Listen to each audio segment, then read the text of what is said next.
Muy buenos días, estimados estudiantes. Bienvenidos nuevamente al área de educación religiosa. Para iniciar, te invito a ponernos en presencia del Señor, en el nombre del Padre, del Hijo y del Espíritu Santo. Amén. Iniciamos la oración con este mensaje que hizo la Virgen de Fátima a los niños en Portugal. Hagan sacrificios por los pecadores y digan muchas veces, y especialmente cuando hagan un sacrificio: Oh Jesús, es por tu amor, por la conversión de los pecadores y en reparación de los pecados cometidos contra el Inmaculado Corazón de María. Que el Señor reciba nuestras súplicas. Le ofrecemos a nuestra Madre María nuestras necesidades, le pedimos por nuestras familias y, como dice el mensaje, por la conversión de las personas, por cada uno de nosotros, para que unidos en oración podamos hacer que las personas vuelvan a Dios. De manera especial, por tu familia, le dedicamos un Ave María a nuestra Madre. Le decimos: Dios te salve María, llena eres de gracia, el Señor es contigo. Bendita eres entre todas las mujeres, y bendito es el fruto de tu vientre, Jesús. Santa María, Madre de Dios, ruega por nosotros pecadores, ahora y en la hora de nuestra muerte. Amén. En el nombre del Padre, del Hijo y del Espíritu Santo. Amén. Muy bien, vamos a iniciar recordando lo que se hizo en la clase anterior respecto al tema sobre el origen del pueblo de Israel, que había iniciado con el llamado que Dios hace a Abraham y la promesa que él le hace sobre que va a tener una descendencia, y esta descendencia o esta promesa se va cumpliendo con el nacimiento de su hijo Isaac, después con Jacob y el penúltimo de sus hijos de Jacob, que era José, en la cual llega a ser primer ministro de Egipto, y con ello pues la felicidad del pueblo de Israel y la paz en todo el imperio egipcio también. Sin embargo, con el pasar de los años, el emperador, el faraón, muere, y los que le suceden se olvidan quizás de esta armonía que había con el pueblo de Israel. Sucede que los hebreos llegan a ser esclavizados por los egipcios por muchos siglos, hasta que el clamor, la oración que hace el pueblo hebreo de tantos años de esclavitud, de injusticias, de maltrato y de muerte hacia las personas por parte de los egipcios, hace que oren a Dios y éste escuche su voz. Y al escuchar el clamor del pueblo de Israel, ¿qué es lo que hace Dios? Pues le va a enviar un libertador. Ese libertador será Moisés. Cuando Moisés nace, el faraón había decretado que todo niño varón hebreo que naciera, o niños menores, perdón, de 3 años, varones, tuviesen que ser sacrificados por el temor de que cuando crezcan el pueblo de Israel crezca en número y puedan rebelarse o sublevarse contra el faraón. Es así que la madre de Moisés lo pone en un cesto y lo coloca en el río Nilo para que pueda salvarse.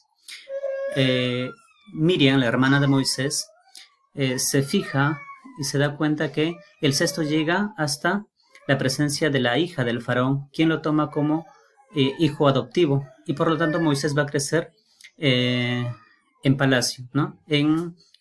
Como egipcio, será un príncipe egipcio, y es así que llega a salvarse.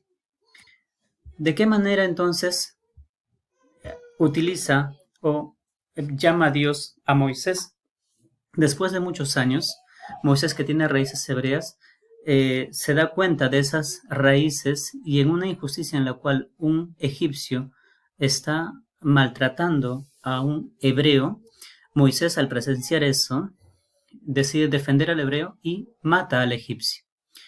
Como él tiene sangre hebrea, es condenado a muerte, por eso huye. Un hebreo no puede matar a un egipcio. Por lo tanto, Moisés tiene que huir, y huyendo llega hasta el territorio de Madián. Allí encuentra a una familia en la cual la cabeza de esa familia va a ser Jetro, que es padre de 7 hijas. Moisés, al llegar al lugar de Madián, va a conocer a las hijas de Jetro, la cual les va a defender de unas personas que quieren aprovecharse de su fuerza para poder sacar agua del pozo que le pertenece a Jetro. Una vez que Moisés defiende a las mujeres, es llevado a la casa del padre de estas, el cual le invita a Moisés a quedarse allí. Pasan muchos años y es cuando Moisés vislumbra en lo alto del monte Sinaí una zarza ardiendo, ¿no? Que arde pero no se consume. Moisés le da curiosidad por lo que ve este fenómeno y decide subir al monte. Es allí cuando en el monte se escucha, ¿no?, de la zarza una voz que le dice: Moisés, Moisés, quítate las sandalias, que el suelo que estás pisando es tierra sagrada. Eso lo podemos encontrar en Éxodo, ¿no?, en el capítulo 3, donde se narra este encuentro de Moisés, o el llamado que Dios le hace a Moisés. En este encuentro que tiene Moisés con Dios, Dios, al ver las súplicas y el clamor que hace el pueblo de Israel para que los libre del pecado, Dios le da esa misión, que vaya donde el faraón y le pida que libere a su pueblo. Moisés le hace varias preguntas, como por ejemplo, ¿cuál es el nombre de Dios? ¿De qué manera va a ir a liberar? ¿Y qué cosas él tiene que hacer para que lo libere? Dios le da todas las indicaciones y el nombre que le da Dios para que le diga al faraón va a ser: yo soy el que soy. Y esto va a tener mucha importancia porque si nosotros vamos al Nuevo Testamento, a los Evangelios, Jesucristo, cuando anuncia su divinidad, que dice ser Dios, pues va a mencionar también lo mismo. Dirá en el Evangelio de San Juan, en el capítulo 8, que antes que Abraham fuese, yo soy, haciendo alusión al nombre que le da Dios a Moisés aquí, en este pasaje, donde él mismo, te repito, que dice que su nombre será: yo soy el que soy.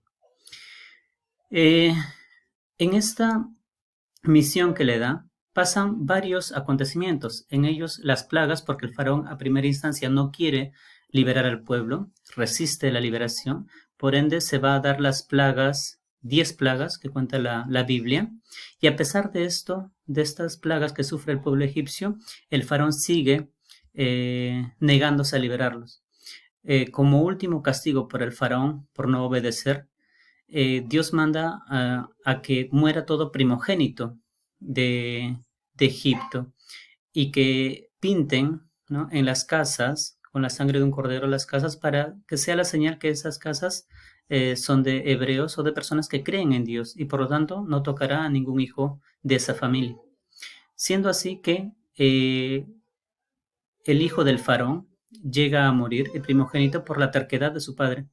Y dado eso, es recién que el faraón va a permitir que el pueblo salga.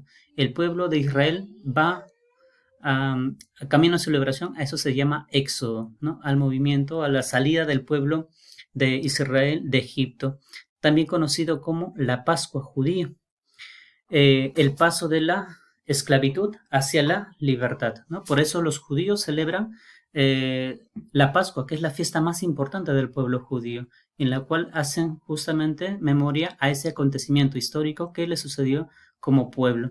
Vemos entonces que Moisés cumple la misión que Dios le manda de liberar a su pueblo, pero el faraón, a resistir,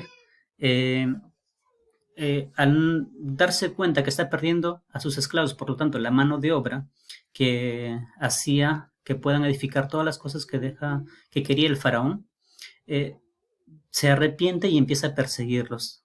Es así que en el camino tiene que Moisés cruzar el Mar Rojo, y con la ayuda de Dios va a abrir, hace que el mar se abra en dos y por lo tanto puedan huir.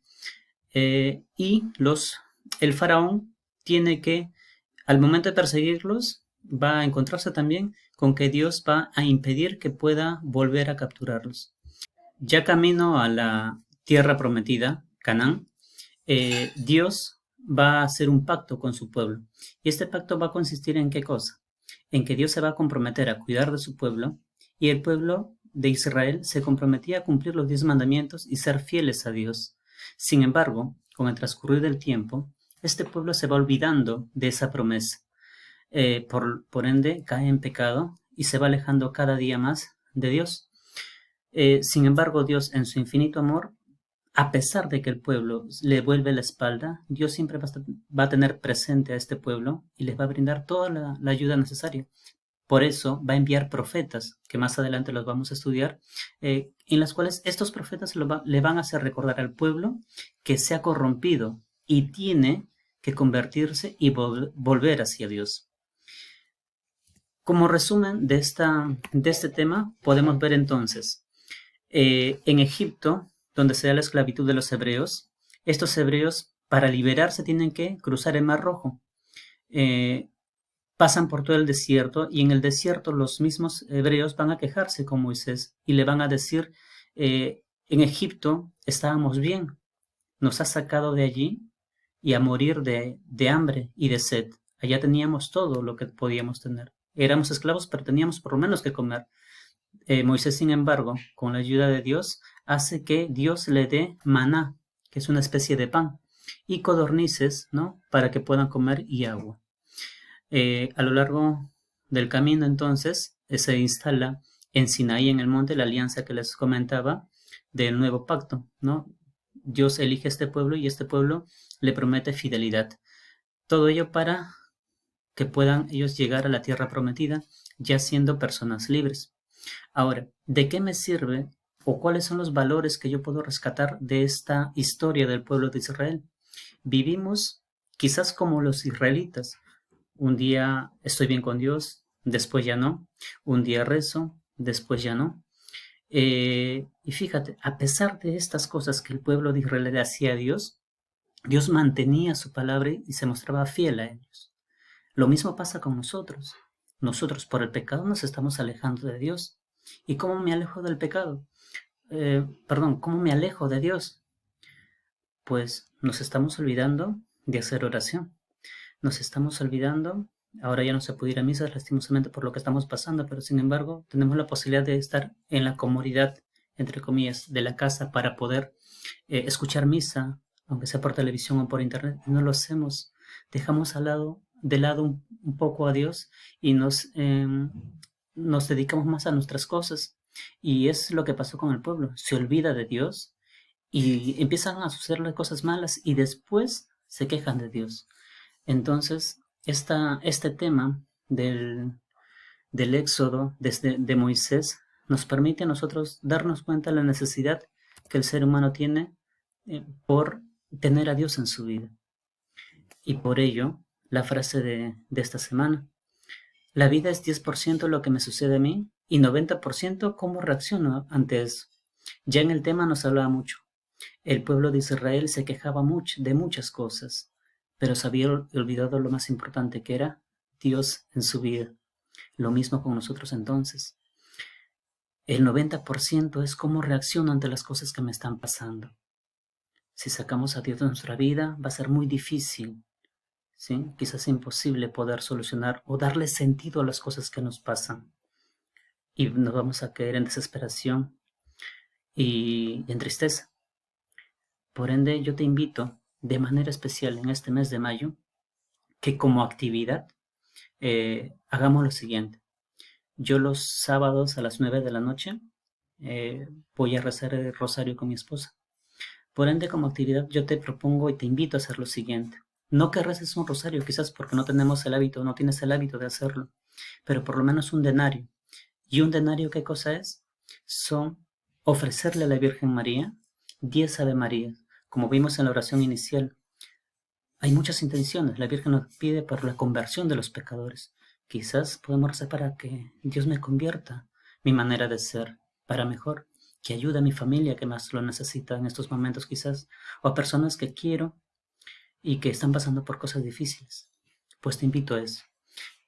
Sábado a las 9 de la noche, desde tu casa, yo voy a estar rezando el rosario y tú quizás desde donde estés puedas acompañar en esa oración. Y si no puedes ese día, pues ve qué día puedes, en qué horario. La cuestión es orar y orar bastante, que se necesita más que nunca este tipo de encuentros con Dios y poder pedir por las necesidades del mundo. Una vez que lo hagas, no hay necesidad que me escribas nada o me envíes algún trabajo. Lo único que te voy a pedir es, para saber que por lo menos estamos unidos en oración, que me escribas en el CWeb hecho profesor, ¿sí? Y si invitas a tu familia, mucho mejor. Nos vemos.